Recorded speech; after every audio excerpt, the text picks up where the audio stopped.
Hi, it's Mike Keenan from KM Fitness here in Manasquan. A lot of the information that Susan and I share with our clients can all be found at rxstudio.keenanmedicalfitness.com.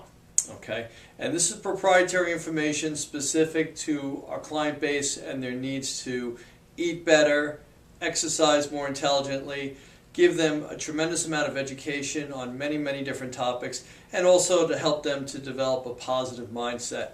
A lot of the information that I share with you today, I learned from my mentor, Jay Tita, and he and his brother Keone wrote a wonderful book called The Metabolic Effect. So a lot of the ideas and concepts that we're going to be sharing today comes directly from them, and I want to thank them for all their input with Susan and I and helping us to develop our business and be able to share this information with our client base. Okay, what I want to talk to you today is I want to talk to the wrestlers out there. I want to talk to the people who are involved in the fitness industry. I also want to talk to the people who are going to work today and they want to go and they want to achieve a certain amount of health and wellness. Mostly they want to lose weight, they want to look good, get ready for the summer, and they're not sure exactly what to do. So let me kind of address a few of the things that we see and we can kind of work through this together. A lot of times people come to me and they say, Mike, I've stalled, I can't lose weight anymore, I have tremendous hunger, my cravings are through the roof, and my energy is just not where it once was. And I'm turning 50 and well, we tried to dispel that rumor right away. I have women who are in their 70s who come to me. They're very strong, they're very capable. So it's not an age thing. Maybe it has something to do with your daily lifestyle. So let's talk a little bit about that, and I'm going to get into some situations that we can talk about. A lot of times people, when they want to lose weight, what's the first thing they do? They start to eat less and exercise more. If I put in less calories and I burn more, then I'll lose weight. And that's an exercise model and a nutrition model that's shared by a lot of people. The problem is that's the caloric model. Susan and I are going to talk to you about the hormonal model, and I'll give you a really quick example of that. Can you really compare 400 calories of pizza to 400 calories of chicken, broccoli, and sweet potato? I know you're thinking the same thing I am. No, you can't. So if you need to lose weight, and what you really mean to me is you're not trying to lose weight, you're trying to lose stored body fat. So let's talk a little bit about what people do wrong, and maybe we can talk about what things you need to start doing right. So for those who eat less and exercise more, okay, will you lose weight initially? Yes. The answer to that question is yes. But your body will start to go through something called metabolic compensation. You push and your body's going to push back. Again, what did I say before? People come to us, they have increased hunger, increased cravings, and decreased amount of energy. Your metabolic rate, due to that compensation, will start to drop, and it could drop as low as 200 to 800 calories per day. So if you were eating here and your metabolic rate is here, and then you decrease the amount of calories you put in, naturally you're going to lose weight initially, but it doesn't stay like that, and I'll get into that. The end product is you're going to have weight gain and overcompensation. So let me give you an example.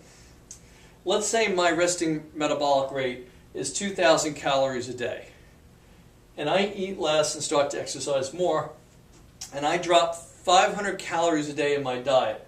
So now my resting metabolic rate is 2,000, but I'm consuming 1,500 calories a day. So right there I have a 500 calorie a day deficit. And initially, will I lose weight? Yes. So I wrote yay. But eventually metabolic compensation is going to take over and my metabolism will start to slow down. And again, I gave you an example here. It could be 200, it could be 300, it could be all the way up to 800 or more, okay, depending on how much metabolic damage I incur. So let's say my metabolism slows down 500 calories a day. So now my metabolism is at 1,500 and I'm eating at 1,500. So what happens? Okay, I start to have stalled weight loss. Maybe I even start to gain weight. So what do most people do at this point? They panic, they continue to exercise hard, and they lower their calorie intake even further. So now I'm down to 1,200 calories a day. But the problem is I can't run this system on 1,200 calories a day. Between my ability to think, to exercise, for my body to go through its normal routine every day, I can't survive on that. Okay? So my body says, I'm going to slow metabolism down even further because I got to keep this person alive. And the example I always use is getting stuck on the highway in a snowstorm. Okay, if you have an hour's worth of gas in your car and help's not coming for 6 hours, you're not going to run the engine for an hour and then let the engine die out and then you get cold and you die. You're going to start the car, let it warm up for 10 minutes, shut the engine off. Conserve your fuel. Your body's going to do the same thing. So what happens here is people go from a metabolic compensation to metabolic resistance. And this is where you really start to get fatigued and you start to lose your motivation to exercise. So what do most people do? They go back to a 2,000 calorie a day diet and they put more weight on. And then they go through this process again. They lose the weight and they can't sustain it, so they gain the weight back. And that yo-yo dieting over time leads to something called metabolic damage. Okay? And this is when people come to us with hypothyroidism, adrenal failure, their hair is falling out, their skin starts to develop acne, or they have an autoimmune disease. So if you have any of these things, you have to think, what did I do to get there? And what do I need to change it? Okay? So the strategies that Susan and I would discuss with you all center around how much food are you eating and how hard are you exercising and how well are you able to recover. Because you don't grow when you're exercising, you grow when you recover.